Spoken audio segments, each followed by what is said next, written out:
Bienvenue sur cette vidéo Egilia Learning qui va vous montrer comment subnetter plusieurs fois un seul et même réseau. Il s'agit de la technique du VLSM. Bonne lecture. Nous allons donc voir dans cette présentation comment à partir d'un seul et même réseau segmenter plusieurs fois ce même réseau. Dans le cas de notre exemple, j'ai pris un routeur principal qui va segmenter d'abord en deux portions de réseau, le réseau alpha et le réseau bêta, et chacun de ces réseaux va être à son tour segmenté en trois autres sous-réseaux. Pour le réseau principal, je choisis l'adresse 172.16.0.0 qui est donc en /16 pour son masque, c'est-à-dire en 255.255.0.0. Cette notation /16 en fait compte le nombre de bits à 1 dans notre masque de sous-réseau. C'est une notation qui est plus rapide lorsque l'on souhaite faire des représentations graphiques.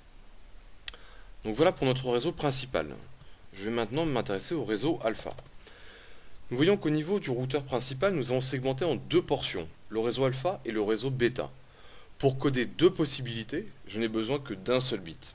Je vais donc emprunter un bit à la partie utilisateur pour créer mes réseaux alpha et mes réseaux bêta. Pour mon réseau alpha, je choisis de façon arbitraire le bit qui aura la valeur 0. On aura donc pour notre réseau alpha, donc 172.16 qui est la partie classoul, et j'indique que je choisis donc 0 pour ma partie donc sous-réseau qui va représenter donc alpha. J'ai ensuite 7 bits à 0 pour terminer mon octet, puis le dernier octet à 0, je mets un petit dé pour indiquer qu'il y a une notation décimale. Donc tous ces bits là représentent les parties utilisateurs. On a donc pour mon réseau alpha la valeur 172.16.0.0, mais cette fois-ci non plus en /16, mais en /17, puisqu'il a été segmenté. Nous avons vu que nous avions besoin d'un bit pour créer deux sous-réseaux. Je vais maintenant m'intéresser au réseau bêta. Alors nous avons vu que pour segmenter alpha et bêta, nous avions eu besoin d'un seul bit. J'avais choisi la valeur 0 pour alpha, je prends donc la valeur 1 pour bêta. Donc ce 1 représente toujours la valeur du sous-réseau. Et je termine avec les 7 bits et le dernier octet en décimale pour mon réseau bêta. Ce qui me donne pour mon réseau bêta la valeur 172.16.128.0 de la même manière en /17 puisque nous avons eu besoin d'un bit pour coder ces deux possibilités. Donc la valeur qui va être renvoyée par alpha vers mon routeur principal sera 172.16.00/17 et de la part du routeur bêta 172.16.128.0. Intéressons-nous maintenant au réseau alpha 1. Alors nous voyons que sous le routeur alpha, nous avons trois sous-réseaux. Pour créer trois sous-réseaux, il est nécessaire d'utiliser au minimum 2 bits, ce qui va nous permettre de coder en fait 4 possibilités. Pour le réseau alpha 1, je vais avoir 172.16.0. Ce 0 là correspond au 0 que nous avions juste au-dessus. Et je vais choisir par exemple 00 pour mon réseau alpha 1. Donc ces portions-là, le premier 0 correspond à alpha et 00 à alpha 1. Je vais les coder en rouge pour que l'on sache que ça fait toujours partie de la partie sous-réseau. Et il me reste 5 0, puis le dernier octet en décimale pour ma partie utilisateur. Le routeur, le réseau alpha 1, aura donc comme IP 172.16.0.0, mais cette fois-ci en /19. Nous avions donc déjà le premier bit qui codait les parties alpha et bêta, et sous alpha, nous avions besoin donc de 2 bits pour coder 4 possibilités. Au niveau de alpha 2, je conserve toujours mon 172.16.0, le 0 qui code toujours la partie alpha, et je choisis arbitrairement 0,1 pour alpha 2, toujours suivi des 5 bits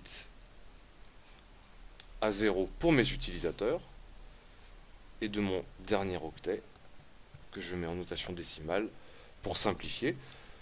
On aura donc pour alpha 2 172.16.32.0, toujours en slash 19, puisque nous avons pris 2 bits pour la partie sous réseau au niveau de alpha 2.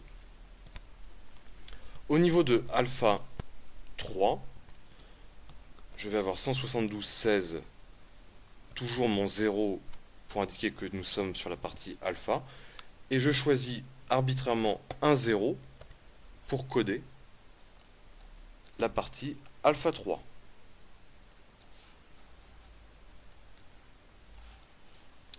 Il ne me reste plus qu'à terminer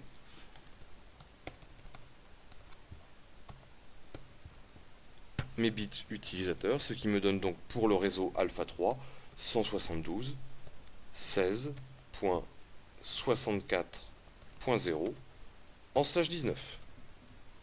Voilà donc pour la partie des réseaux alpha. Intéressons-nous maintenant au réseau bêta. Et bien tout à fait de la même manière, nous avons vu que pour bêta nous avions choisi le bit 1. Et bien pour le réseau bêta 1, nous avons vu qu'il y a 3 réseaux, bêta 1, bêta 2, bêta 3. De la même manière, je vais donc devoir emprunter 2 bits à la partie utilisateur pour créer ces 3 possibilités. Pour bêta 1, je vais donc avoir 172.16.1, ce 1 qui correspond à bêta, et je choisis arbitrairement 00 pour coder la partie bêta 1.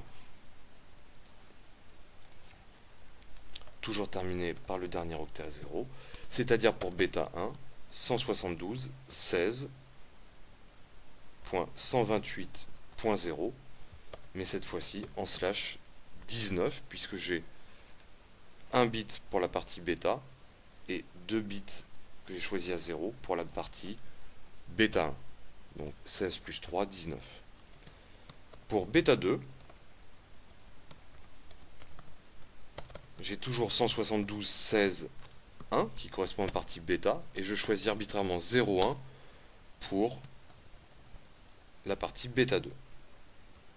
Je termine mes bits utilisateurs, donc ceci correspond bien à mes sous-réseaux, ce qui me donne pour bêta 2 172.16.80, alors 128, nous avons ici le bit de rang 7, donc 128 plus 32, 160.0 en slash 19.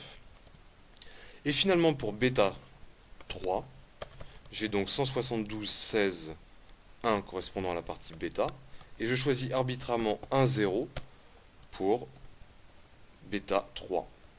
Et je termine toujours mes parties utilisateurs. Donc là, la partie réseau bêta et la partie bêta 3.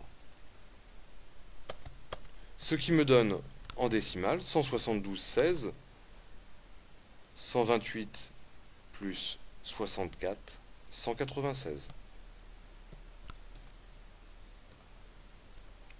Point 0, toujours en slash 19.